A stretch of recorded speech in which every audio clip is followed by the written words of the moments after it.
In the next 7 minutes, I'm going to force your cleaning business to grow. We've gotten to 25K a month in less than a year. Just last month, we did over 100 bookings. So this is not guesswork. This is an exact framework you're going to be able to use by the end of this video that you're going to actually implement into your business, and you'll never see things the same way again. I've talked to dozens of cleaning business owners, people at 200K a month and people that are just starting. Every single problem in your cleaning business fits into one of these 4 categories. I call these the 4 bottlenecks: leads, labor, logistics, and leadership. Here's the deal. Most owners are overwhelmed because they're trying to solve random problems. The reason that this all feels chaotic is you need a framework. So I'm going to give you that framework and show you how each of these 4 different bottlenecks are solved differently depending on what season you're in. I'm not going to go too deep into seasons, that's another video, but let's jump right into it. The first of the 4, and usually the one that people struggle with the most, is a leads bottleneck. You have low inquiries, you have low quality leads, you don't know where the next person is going to come from that's going to find your business. There's lots of quoting, but there's not enough bookings. Marketing and sales are both just guesswork for you. I had a call with a student last week, Jack, and Jack was getting leads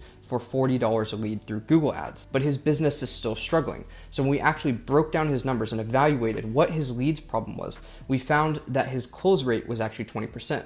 Now, close rates for Google Ads should be anywhere from 35 to 45%. Now that he identified that the close rate was a problem, now he can go and do some objection handling and learn the skills he needs to improve his close rate and get more bookings. This is why tracking matters so much. You have to know what's going on in your business. That way you're actually able to solve the right problem. And I actually give away the one I use in my own business. It forces you to know, where are my leads coming from? How much are they costing? How many of them am I quoting? How many of them am I booking? These things are key to knowing what's going on in your business to identify if you have a leads problem. To solve your leads bottleneck, you have to be tracking what's going on so you can identify the problem and solve that problem. So how do you actually solve this problem? Well, this is just a short video giving you the lens and the 4 different bottlenecks. As far as how to solve each of those bottlenecks, we'll go into each of those in a different video when you know your season and you know what needs to change so that you can get to the next level in your cleaning business. So our first bottleneck is leads. Our second bottleneck is labor.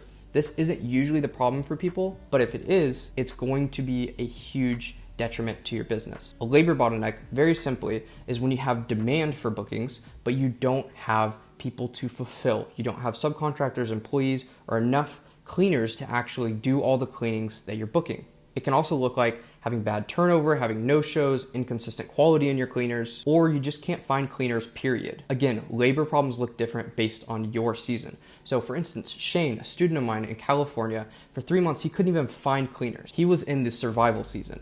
And in that season, you just need 1, maybe 2 good cleaners if you aren't the one that's cleaning. So if you're like Shane in the survival season, just starting off and you need cleaners, this is a method, one of the many, that I teach on how to actually go and find good cleaners. All you have to do is go to Google and search house cleaning services. You're gonna go to the 3rd, 4th, 5th, and beyond page of Google to find cleaners who already have an established online presence but are really small. They'll probably have a bad website, bad SEO, and they definitely aren't showing up high on Google. Those are cleaners that have potentials to be subcontractors for you.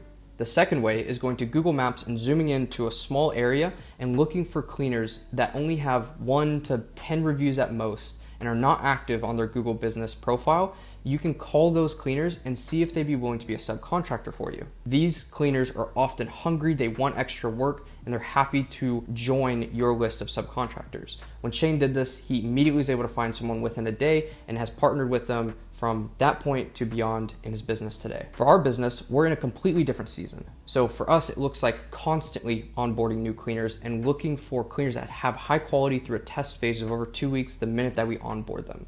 So like I said, depending on your season, how to solve this is going to be different. But right now, I just want to show you the lens through which you need to look through. The leads bottleneck, the labor bottleneck.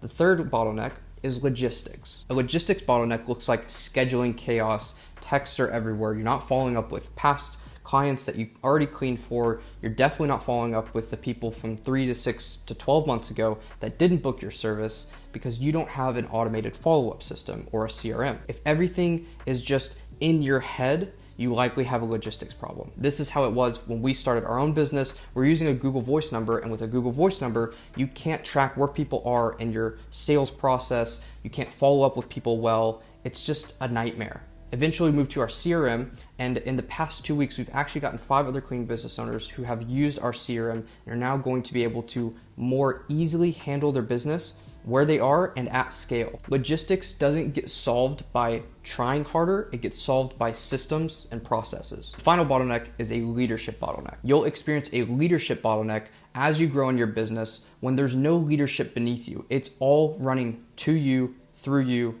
and you are the one who has to make all of the decisions. There's no delegation of responsibility. You don't have any team leads. You don't have any operational internal team members that are taking care of sales, follow-up scheduling, or any of the needed things in your business. This happens when you are the decision maker for everything in your business, which is fine depending on your stage. If you're in a survival stage or stability stage, then this won't feel like a bottleneck. It will feel like it's a time burden on you, but it's not necessarily a bottleneck. Here's a painful example for us. We had a client that wasn't happy with her cleaning. And so our VA thought that me or Elijah, my co-owner, was going to take care of that problem. And we thought she was going to take care of it. So then nobody took care of that. There was a leadership issue there. What happened was the client ended up leaving a bad review. And then we recognized, oh shoot, we haven't delegated responsibility for this thing. We called her, we apologized for the issue. She ended up taking the bad review down. And we solved that problem in that moment, but then we solved that problem in the future by delegating responsibility for our VA to handle bad reviews. Leadership is required in different areas of your business. So let me land the plane here. If nothing else, I want you to get from this video that there are 4 bottlenecks, and every single problem you have is in one of these 4. By seeing things through this lens of there only being 4 bottlenecks, this framework gives you the ability to recognize I'm having this problem, it's in this bottleneck, and based on my current season, this is how I solve that bottleneck. If you want to know what season you're in and what to do about your bottlenecks, there's a quiz in the description below. Take that quiz and you'll be able to see what you need to do to grow your business. If you want accountability and a plan, the tracking sheet, and many other resources to grow your cleaning business, there's a 7-day free trial below in the school community. In the next video, I'm going to be breaking down each of the seasons so you know what to do based on the season that you're in to grow your house cleaning business. So if you want to avoid spending weeks, even months, and lots of money fixing the wrong problem, then go watch that video and I'll see you there.